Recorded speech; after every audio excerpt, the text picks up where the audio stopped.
स्वतःचा व्यवसाय सुरू करण्याचं स्वप्न. हम्म.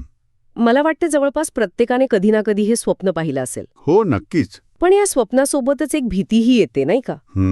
आपली सगळ्यात भारी, जगात बदल घडवणारी कल्पना कोणीतरी चोरून नेईल ही भीती. पण मला असा प्रश्न पडतो की कल्पना इतकी गुप्त ठेवण्याच्या नादात आपण खरंच काहीतरी मौल्यवान गमावत असतो का? हा खूप महत्वाचा मुद्दा आहे. आज आपण याच विषयावर जरा खोलात जाणार आहोत. आपल्याकडे काही असे स्रोत आहेत जे उत्पादन विकासाच्या म्हणजे प्रॉडक्ट डेव्हलपमेंटच्या पारंपरिक पद्धतींना पूर्णपणे आव्हान देतात. आपण दोन मुख्य संकल्पनांवर लक्ष केंद्रित करणार आहोत. एक म्हणजे विमध्यस्थीकरण. डिसइंटरमिडिएशन. हो, आणि दुसरी जी मला खूपच आकर्षक वाटली ती म्हणजे प्रोटोटाइप किंवा नमुन्याची शक्ती. तर या कल्पना एका साध्या विचाराला एका यशस्वी व्यवसायात कशा बदलतात हेच आपल्याला आज समजून घ्यायचंय. आणि ही चर्चा सुरू करण्यापूर्वी एक गोष्ट लक्षात घेणं महत्वाचं आहे. आपण इथे फक्त काही व्यावसायिक डावपेचांबद्दल नाही बोलत आहोत. नाही. आपण एका मोठ्या बदलाविषयी बोलतोय. पारंपरिक व्यवसाय मॉडेलमध्ये कसं असायचं, उत्पादक आणि ग्राहक यांच्यामध्ये नेहमीच मध्यस्थ असायचे. पण इंटरनेटने हे चित्र पूर्णपणे बदलून टाकलं. हो, पूर्णपणे. आजची आपली चर्चा ह्याच बदलावर, त्यातून निर्माण झालेल्या संधींवर आणि सर्वात महत्त्वाचं म्हणजे या नवीन जगात यशस्वी होण्यासाठी लागणाऱ्या मानसिकतेवर आधारित असेल. स्रोतांमध्ये दिलेली काही व्यावहारिक पावलं या चर्चेला अधिकच रंजक बनवतील. ठीक आहे. तर मग सुरुवात करूया त्या पारंपरिक मॉडेलच्या, असं म्हणूया, खलनायकापासून. इंटरमिडियरीज किंवा मध्यस्थ. स्रोतांमध्ये यांचं वर्णन असं केलंय की या अशा कंपन्या आहेत ज्या दोन पक्षांमध्ये बसून स्वतःचा फायदा करून घेतात. पण माझा प्रश्न हा आहे की ही पद्धत इतकी सामान्य का होती? म्हणजे या मध्यस्थांची गरजच का होती? प्रश्न खूपच महत्वाचा आहे. याचं उत्तर इतिहासात आहे. म्हणजे एक क्षण इंटरनेट नसलेल्या जगाची कल्पना करा. ओके. समजा तुम्ही एक उत्तम दर्जाचे फर्निचर बनवणारे कारागीर आहात. तुमचं फर्निचर ग्राहकांपर्यंत पोचणार कसं? दुकानात ठेवावं लागेल. बरोबर.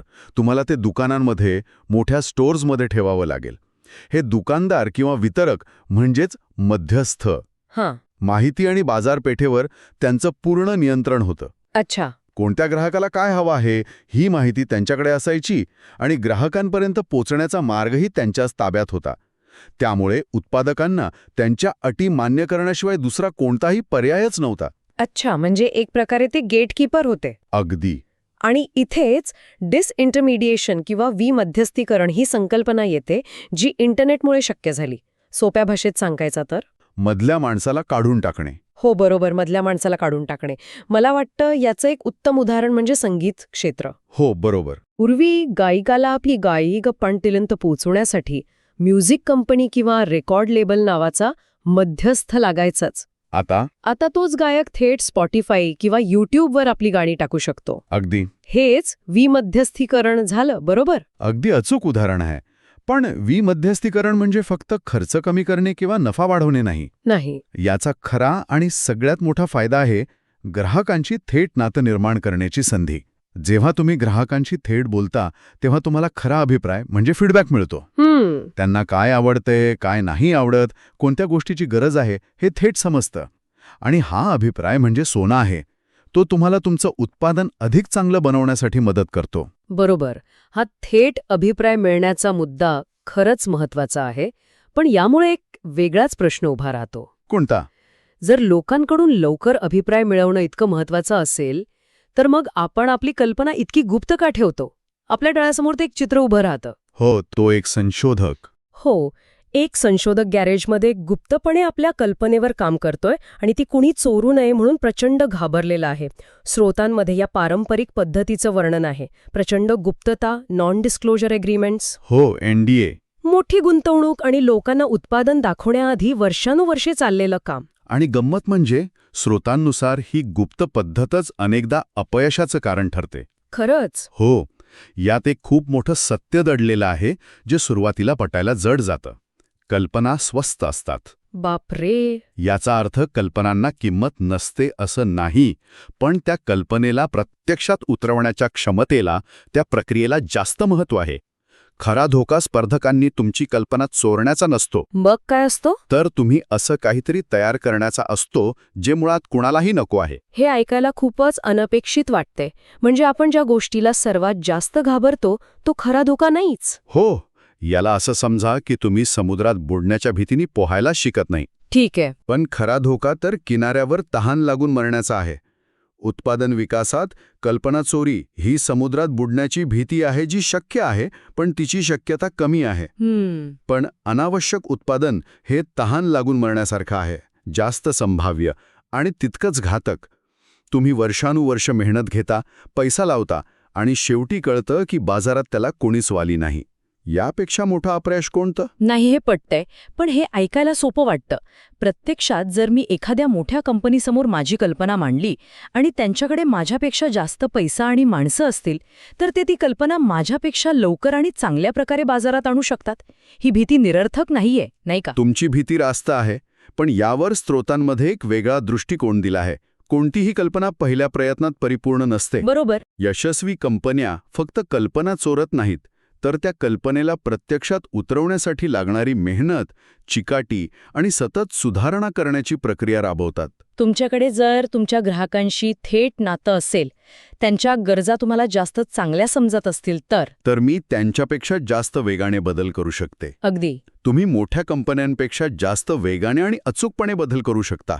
हीच तुमची खरी ताकद आहे. म्हणजे मुद्दा कल्पनेच्या मालकी हक्कापेक्षा ती अंमलात आणण्याच्या शर्यतीत पुढे राहण्याचा आहे. करेक्ट. म्हणूनच श्रोत्यांमध्ये सल्ला दिलाय की कल्पना लपवण्याऐवजी ती सुरुवातीच्या टप्प्यातच संभाव्य ग्राहकांना दाखवा. इथे निकोल क्रॉस यांचं एक वाक्य मला खूप आवडलं. कोणतं? या जंगलात काहीही नसण्यापेक्षा माझ्याकडे काहीतरी असलेलं बरं. याचा अर्थ अगदी स्पष्ट आहे. एका परिपूर्ण काल्पनिक गोष्टीपेक्षा एक अपूर्ण पण खरी गोष्ट असणं जास्त महत्वाचं आहे. अगदी बरोबर. कारण त्या अपूर्ण खऱ्या गोष्टीवर तुम्हाला अभिप्राय मिळू शकतो. हो, त्यावर तुम्ही काम करू शकता. बंद दाराआड तुम्ही परिपूर्णतेचा कितीही ध्यास घेतला तरी जोपर्यंत प्रत्यक्ष वापरकर्ता त्याला दुजोरा देत नाही, तोपर्यंत त्या परिपूर्णतेला काही अर्थ नसतो. ठीक आहे, हे पटलं. कल्पना लवकर दाखवायची. पण एक व्यावहारिक अडचण आहे. सुरुवातीला माझ्याकडे फक्त डोक्यात एक विचार असतो. मी लोकांना माझा विचार कसा दाखवू?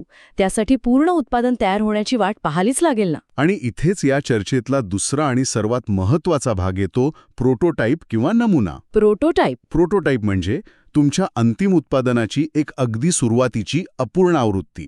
स्रोतांनुसार त्याचा उद्देश लोकांना प्रभावित करणे किंवा तुमचं काम किती छान आहे हे दाखवणे नाहीये. अच्छा. त्याचा एकमेव हेतू आहे शिकणे. तो तुमच्या डोक्यातील अमूर्त कल्पनेला एक मूर्त ठोस स्वरूप देतो, जेणेकरून लोक त्यावर प्रतिक्रिया देऊ शकतील. हे खूपच इंटरेस्टिंग वाटतंय. पण प्रोटोटाईप म्हणजे नक्की काय? म्हणजे जर मी एखादं ॲप बनवत नसेन तर माझ्यासाठी प्रोटोटाईप काय असू शकतो? समजा मला एखादं नवीन प्रकारचं कॅफे सुरू करायचंय. उत्तम प्रश्न. प्रोटोटाईप म्हणजे काहीतरी खूप तांत्रिक किंवा महागडं असण्याची गरज नाही. तुमच्या कॅफेच्या कल्पनेसाठी तुमचा प्रोटोटाईप काय असू शकतो? कदाचित तुम्ही फक्त मेनू डिझाईन करून काही लोकांना दाखवू शकता आणि विचारू शकता की त्यांना यातलं काय आकर्षक वाटतं. ओके, हा एक मार्ग झाला. किंवा तुम्ही एखाद्या स्थानिक कार्यक्रमात एक छोटा स्टॉल लावून फक्त 2-3 प्रकारची कॉफी विकून लोकांचा प्रतिसाद तपासू शकता. अरे वा! हे दोन्ही प्रोटोटाईपच आहेत. महत्वाचं हे आहे की कमीत कमी वेळ आणि पैसा गुंतवून तुम्हाला तुमच्या कल्पनेबद्दल काहीतरी शिकायला मिळतंय का? एका 50 पानी बिझनेस प्लॅनपेक्षा हा छोटा स्टॉल तुम्हाला जास्त शिकवून जाईल. वा! म्हणजे प्रोटोटाईप हे एक साधन आहे ज्यामुळे आपण आपल्या कल्पनेची चाचणी घेऊ शकतो. स्रोतांमध्ये याची आणखी काही उदाहरणं दिली आहेत, जसं की एक भौतिक मॉडेल, एक फ्लो चार्ट, एक माहितीपत्रक किंवा अगदी कागदावर काढलेली ॲपची रचना. हो. यातली महत्वाची गोष्ट म्हणजे तो परिपूर्ण असण्याची गरज नाही. तो फक्त तुमच्या उत्पादनाचे मुख्य फायदे दाखवण्यासाठी पुरेसा चांगला असला पाहिजे. बरोबर. यालाच मिनिमम वायेबल प्रोटोटाईप किंवा MVP असेही म्हणतात. MVP म्हणजे कमीत कमी श्रमात बनवलेली अशी गोष्ट जी तुमच्या कल्पनेची चाचणी घेण्यासाठी पुरेशी आहे. हा दृष्टिकोन तुमचा वेळ, पैसा आणि ऊर्जा वाचवतो. तुम्ही चुकीच्या दिशेने जात असाल तर ते तुम्हाला लवकर कळतं. ठीक आहे. तर आपल्याकडे एक प्रोटोटाईप आहे, तो आपण लोकांना दाखवला आणि आपल्याला अभिप्रायही मिळाला. मग पुढे काय? इथे इटरेशन सायकल किंवा पुनरावृत्तीचे चक्र सुरू होतं. ही प्रक्रिया समजावून सांगाल का? नक्कीच. हे चक्र खूप सोपं पण अत्यंत प्रभावी आहे. याचे 3 भाग आहेत: तयार करा, मोजा आणि शिका. Build, measure, learn. अगदी. तुम्ही एक साधा प्रोटोटाईप तयार करता, तो ग्राहकांना दाखवून त्यांचा अभिप्राय मोजता आणि त्या अभिप्रायापासून तुम्ही शिकता की पुढे काय बदल करायचे. आणि मग पुन्हा मग या शिकलेल्या गोष्टींच्या आधारावर तुम्ही तुमच्या प्रोटोटाईपमध्ये सुधारणा करता आणि हे चक्र पुन्हा सुरू होतं. ही खऱ्या वापरकर्त्यांच्या अभिप्रायाच्या आधारावर उत्पादन सुधारत नेण्याची एक अखंड प्रक्रिया आहे. पण हे चक्र ऐकायला जितकं सोपं वाटतं तितकं प्रत्यक्षात करणं सोपं नसेल. भावनिकदृष्ट्या हे खूप कठीण असू शकतं, नाही का? खूपच. म्हणजे आपण ज्या गोष्टीवर मेहनत घेतली आहे, ज्याला आपण आपलं बाळ मानतो, त्यावर कोणी टीका केली तर ते स्वीकारणं खूप अवघड असतं. तुम्ही अगदी बरोबर मुद्दा मांडला आहे. आणि म्हणूनच ही केवळ एक प्रक्रिया नाही, तर मानसिकतेतला बदल आहे. मानसिकतेतला बदल? हो. पहिल्याच प्रयत्नात यशस्वी होणं हे ध्येय नाही, शिकणं हे ध्येय आहे. स्रोतांमध्ये एक खूप महत्वाचं वाक्य आहे: कोणीही कितीही हुशार किंवा प्रतिभावान असो, पहिल्याच प्रयत्नात यशस्वी होत नाही. ही गोष्ट स्वीकारली की अहंकार बाजूला राहतो. इथे थॉमस एडिसन यांचं वाक्य अगदी चपकल बसतं. कोणतं? मी अयशस्वी झालो नाही, मी फक्त 10,000 असे मार्ग शोधले आहेत जे काम करत नाहीत. प्रत्येक अयशस्वी प्रयत्न, प्रत्येक नकारात्मक अभिप्राय हा तुम्हाला योग्य मार्गाच्या एक पाऊल जवळ घेऊन जात असतो. म्हणजे हे चक्र आपल्याला मला सगळं माहिती आहे या गर्विष्ठ मानसिकतेतून बाहेर काढून चला वापरकर्त्यांकडून शिकूया या नम्र आणि प्रभावी मानसिकतेकडे घेऊन जातं. बरोबर. मला वाटतं आता हे सगळं चित्र स्पष्ट होतंय. हो. यशस्वी उत्पादनं याच प्रक्रियेतून जन्माला येतात.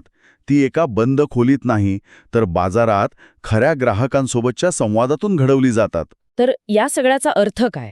आतापर्यंतच्या चर्चेचा सारांश काढायचा झाला तर तो असा होईल: इंटरनेटमुळे मध्यस्थांपासून दूर राहून थेट ग्राहकांपर्यंत पोहोचण्याची शक्ती मिळाली आहे.